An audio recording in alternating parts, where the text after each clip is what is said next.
Hello and welcome to Fallen Solo RPG Session 5. So, as a recap of the last session, we met Gaius Bloodsworth and Salazar. Gaius is the brother of Antonia Bloodsworth, who is our former love interest and who we are trying to avenge as Samuel Blackmire. And there's also Salazar, who is this mysterious information broker who happens to know quite a bit about everything and was able to lead us to Captain Kaldvik, who we interrogated and found out was innocent. He was just following orders and doing his duty as the captain of the Watch of Skafheim. But Salazar, in return for leading us to Captain Kaldvik, requires us to lead him to the village of Skafheim. So, I did do a little bit of prep work for this session. And by prep work, I mean I wrote up a few questions. Let's see here. Okay, so the first thing is the fear. I forgot to actually use the fear that much the last session. In session, I believe, session 3, Samuel was inflicted with 1 point of fear, and in the last session, I didn't use it that much. But given that it's been some time, I think it can be safe to say that it faded away. There are a few other questions that I have remaining. I have decided that Salazar is going to get some pamphlets. Pamphlets, in case you forgot, are basically methods of conjuring magic, and I decided that Salazar is going to be a sorcerer or wizard or magician of some kind. So, pamphlets. Okay, so to determine what pamphlet Salazar has, let's roll for it. So, purple dice is going to be the top group, and the black dice is going to be the side group. We get a 6 and a 1. We get Mind and 3 and a 2, so that's going to be Mind Beast. We get a pamphlet that can control beasts. Sounds pretty useful. Let's come up with the next one. So we get 6 and a 1.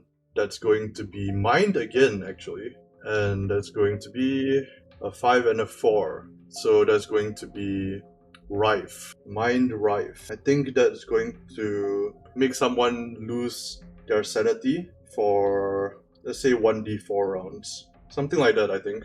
Okay, now that we know what pamphlets Salazar has and done a recap, let's actually go through a little bit of what these characters are like. Gaius Bloodsworth, second in command of the Hillgrub militia. He has a strength of 3, a focus of 0, agility of 2, and a willpower of 1. He has a strong feeling of attachment to his sister, and he feels like he needs to avenge the fact that she was killed, but he also still wishes to do right by the people. He wishes to be just. So he wishes for some kind of evidence. His venture is 2, investigation is 2, healing is 1. His rank is a D10 because he's quite a strong fellow. He has an armor rating of 2, and he has a musket which does D8 damage and a saber which does D6 damage.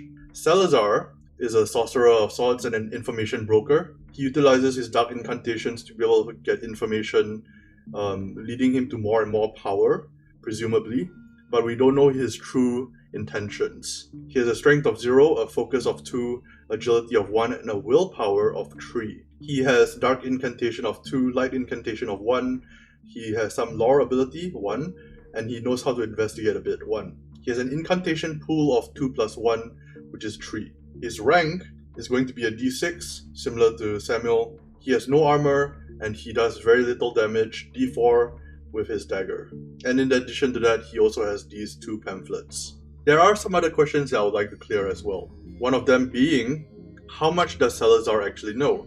Well, did he know that Kaldvik was actually innocent? I think that's going to be quite likely given his status as an information broker. Let's see, we get a 9, which is barely a no. So actually, he didn't really have any clue about that. Maybe Skafheim is beyond his reach of information, maybe he was just mistaken, but he was not aware that Kaldvik was basically a just and honest man. The next question I do have is, where is the treasure? Is it perhaps in the Forest of the Dead Knight? We don't know that yet, but I think it might be likely. I'm not gonna set it in stone yet. So I'm gonna say that there's not much time to lose. Gaius, Salazar, and Samuel, our protagonist, are going to head off to Skafheim. So the question is, do they go through the Forest of the Dead Knight, or do they go by road? So I'm gonna say it's a 50-50. The reason I say that is because while the forest path is something that will draw less attention to them, it is also a lot more dangerous, especially given that Samuel has stolen 2 pamphlets from the Dead Knight who governs the forest, and he still has one of them, the Dream Web. He was unable to use it successfully. He was trying to use it to get into Gaius's dreams. So we're actually going to roll on that. Do they go through the forest? Yes or no? That will be a yes. I think Salazar convinces them and they are going to go back through the forest, which means that we're going to yet again use my supplement that I made along with my friend, Tethered Leaves. This time though, we're going to actually have some context to begin with. So let's actually roll on how long the journey is going to be. I think I'm going to go for a disquieting journey this time. I think having gone through the forest before, they might be able to make better choices and get through to Skafheim faster this time. So let's roll on that. That's going to be a 2. So that's going to be 3 waypoints before they can get to Skafheim. Let me just quickly erase this. Right, so they are going to go through 3 spaces before they can get to the city, well, the village, Skafheim. And that's going to be Hillgrab. There we go. And the path in between. Before we do that, however, I think what we're going to do is we're actually going to stock up on our rations and other stuff. I think we're going to put our UD back at 20 and we are going to down our coins by 2. So UD goes to 20 and coins goes down by 2. Going to put that at a 4. I also realized that I have not been using my gear dice in previous sessions. Again, I apologize. I'm not an expert at this and I'm bound to make some mistakes. So do not use my videos as a straight up guide, but I hope they do help in some way. From here on out, we're going to try to remember to actually test our GD every time we go through a fight. So I think that's it. I don't think we need to prepare much more. So let's get into it. Okay, so what we're going to do is we're going to do a venture roll to that first location there. And we're going to use the person with the highest venture roll, which in this case will be Gaius. Gaius will be basically the person leading the way forward, and that will make sense. He probably is familiar with the forest around, so I'm going to say that maybe instead of a venture of 2, he gets an additional +1. So yeah, I'm going to say a +3 in general. So let's see how that works out. Let me go back to the skills page, and there we go. So, venture. Let's roll on that. And one more thing, I think each of them will have their own dice that they can use in order to boost certain challenges. So basically they can burn their die like Samuel can. This is because I'm going to treat them as straight up new characters. So, Gaius Bloodsworth. We're going to do a venture roll for him and we're going to add a +3 to that. So let's see what we get. Let's see. That's going to be an 8. 8 + 3 is going to be an 11. 11 is going to do it. We get a success and we reach a waypoint safely and we have to roll our UD. The UD though, for simplicity's sake, we're going to have for everybody. The GD, I think we're going to say that everybody has their own GD. I think that seems fair enough. So we're going to have to roll our UD here. That is going to be a 20-sided die and we are going to get a 10. So luckily, we do not use up any of our equipment or rations. What waypoint do we end up reaching? So for that, we're going to go with a D88 roll, and we get a 76. 76 is... something darts in the trees then towards you, a giant flay spider. Roll for initiative. So we get to this point here, and there's this gigantic, horrible-looking flay spider of sorts, just coming down from the trees. So let's take a look at the bestiary for that. Flay spider, giant flay spider. Mottled pattern of brown, white, and black fur camouflages this creature on tree trunks resembling burls. It slowly peels itself from the tree to fall on its target. Not venomous, it instead chases its catch like other carnivores and devours them alive by using its powerful grip and large mandibles to peel off layers of flesh. It hunts by sight and motion detection. It has a rank of 10, an armor of 1, a menace of 3, and a fear of 2. So that's something that I forgot about. I'm guessing that Gaius and Salazar also have some sort of fear stat. So I'm going to put that down maybe here. Fear 0 and fear 0. So first things first, are they able to overcome their fear when faced with this giant flay spider? So this giant flay spider has a fear of 2, which means that they are going to have to do a will save -2. In this case, for Samuel, we're going to roll at a +1, and that is going to be a complication. Luckily, in this case, that's okay. That means he actually passes it. Let's see for Gaius. What happens with Gaius? There's going to be a -1 modifier, and that's going to be a complication as well. That is fine. Salazar, we're going to see whether he's able to overcome his fear. That's going to be a 6 plus 3 minus 1. Since he gets an 8, that is going to be fine. So they're all able to pass their fear check. The question is, does the flay spider come down first? If it gets the initiative, it's able to ambush one of them, which is very bad. So let's see who goes first. The flay spider goes first, and let's see who is going to attack. 1 to 2 is going to be Samuel, 3 to 4 is going to be Gaius, and 5 to 6 is going to be Salazar. And it's going to be Salazar. I think he spots a weak target, especially since Salazar has only a dagger and robes on, no armor.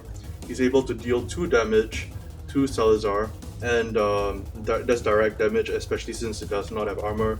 And unfortunately for the party, the flay spider is still able to attack. So who's he gonna attack this time?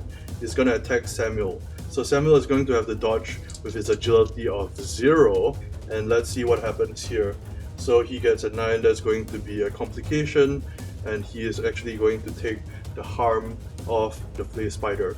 So the harm of this flay spider is going to be rank divided by 2, that's going to be 5. 5 minus his armor of 2 is going to be a 3. So actually his health is going to actually go from a 6 down to the next rank, which is going to be 4. That is bad for him. Now let's see what happens with Gaius and Salazar, and let's see whether they are able to attack this giant flay spider. Gaius is going to go first. He is going to roll up and he is going to try to use his saber to try to stab at the giant flay spider.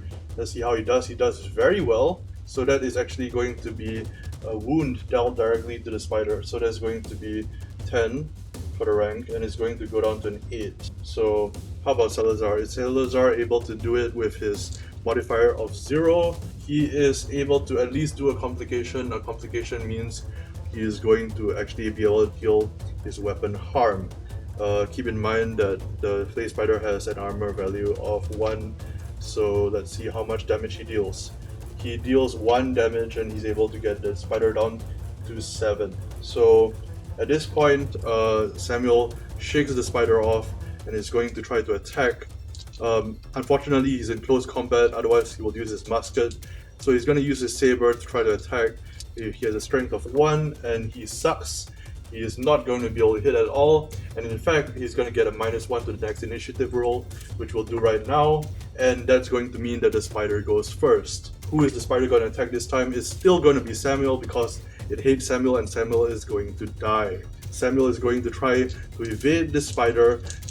This time I'm actually going to burn my will for this, and yeah, I'm just going to burn my will for this, and I'm going to use 3 d6, and I'm actually going to try to evade it, because if I get some damage from it, it's going to be really bad, and I get a 9, which is a complication, means I still get damaged by the goddamn spider. It's going to be 5 minus our armor, which is 2, that's going to be a 3, which means that it brings our rank down all the way to 1. Samuel is on death's door. Very, very, very, very bad. So I think they're gonna have to kill this thing as fast as possible or flee. I think they can take it. Samuel is going to take this chance to try to attack the spider, and let's just see whether he can do it. He is actually going to be able to do it, and he's actually going to be able to inflict a wound on this spider that is going to bring this rank down to 6. And we're going to check again for Gaius, and Gaius is going to get a +3 on this, and he is also able to hit and deal a wound. Very, very good. It's going to go down to a 4. The flay spider has a reaction that when it goes down to a rank 4, it has a 50% chance they will retreat into the treetops and recover 1 rank. So we're going to check that. It does is able to do it, is going to be able to go back up to 6. It's now up in the treetops. I don't think we're able to get to it. We might be able to shoot it down, but Salazar is the last person in this particular situation. And I think what Salazar is going to do is he's going to actually use Mind Beast. He's going to try to converse with this spider. I think that's something that it can probably do. It can control beasts, which means that Salazar can probably communicate with it in some way. And this is a good chance for us to actually test out the incantation system of this. I'm actually going to give us an advantage here. We're going to give it 1 extra dice, given the fact that the spider is about to die, and we're going to try to see what happens with that. So the incantation rules for Fallen, let's see. Alright, incantation rules for Fallen. Damage incantations, healing incantations. Let's see here. So we're just going to use the incantation skill, and that is going to be, for Salazar, is going to be a 3, and he's going to actually be able to roll 3d6 because he gets an advantage, and he is going to try to use Mind Beast, and he's trying to gain information from this spider who has probably seen some stuff up on the treetops. He is able to do it, no problem. In fact, that's a very high success.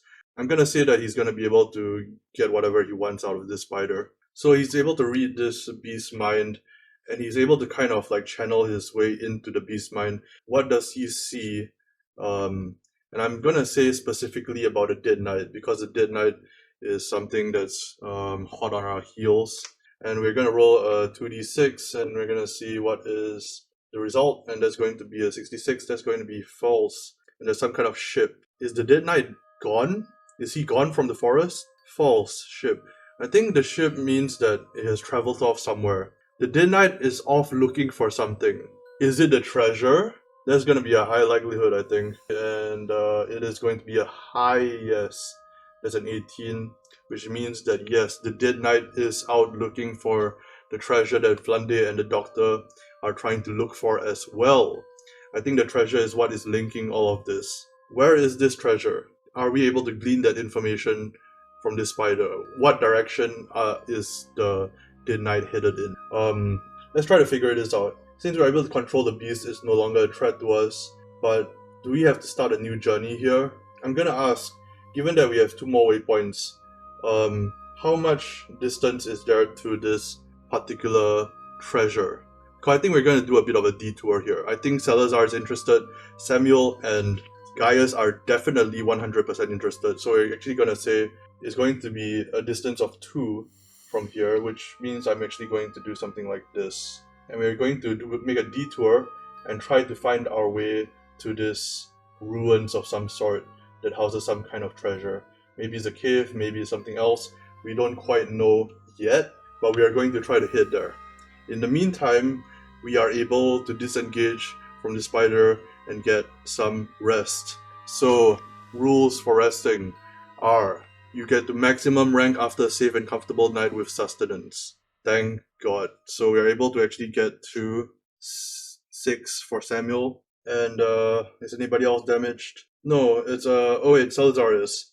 So there's going to be a 6 for Salazar as well. So we're actually going to keep going forwards, and we're actually going to try to get to this treasure that the Dead Knight is actually off trying to get as well. It's kind of an interesting triangle here where the Dead Knight, Lord Flande, and the Doctor and us are all trying to get after the same treasure, and we'll see what happens. So we're actually going to venture into the next waypoint here, and to do that we're going to have to do a venture roll, and yeah, let's see.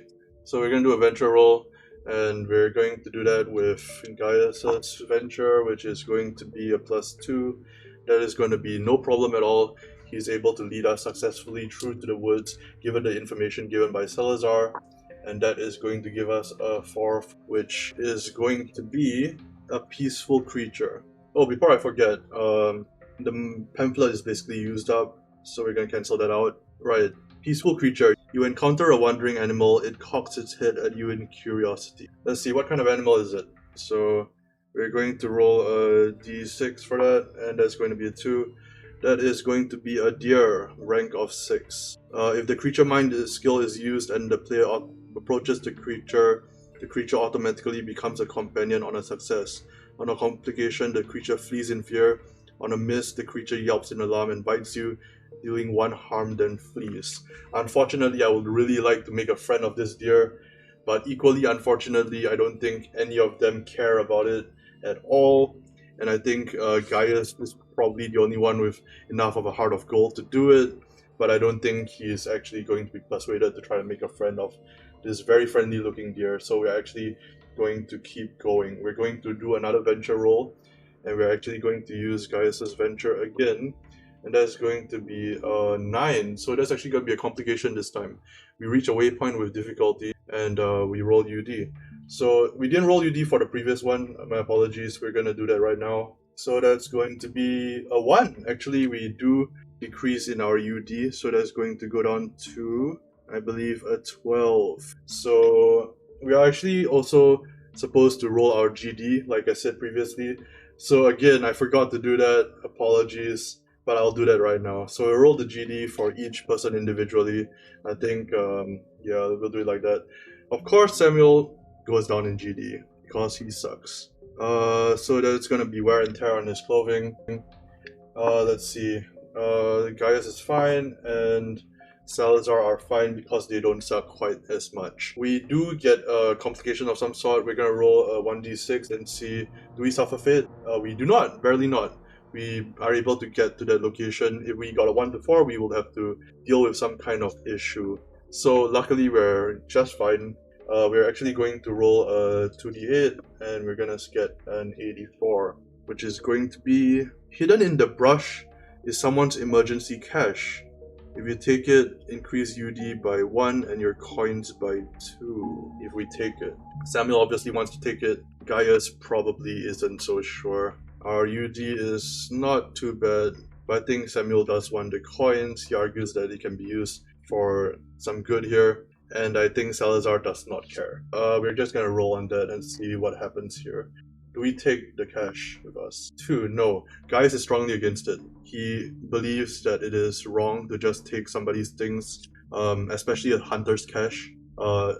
It's basically out there in the wilderness in case they need it.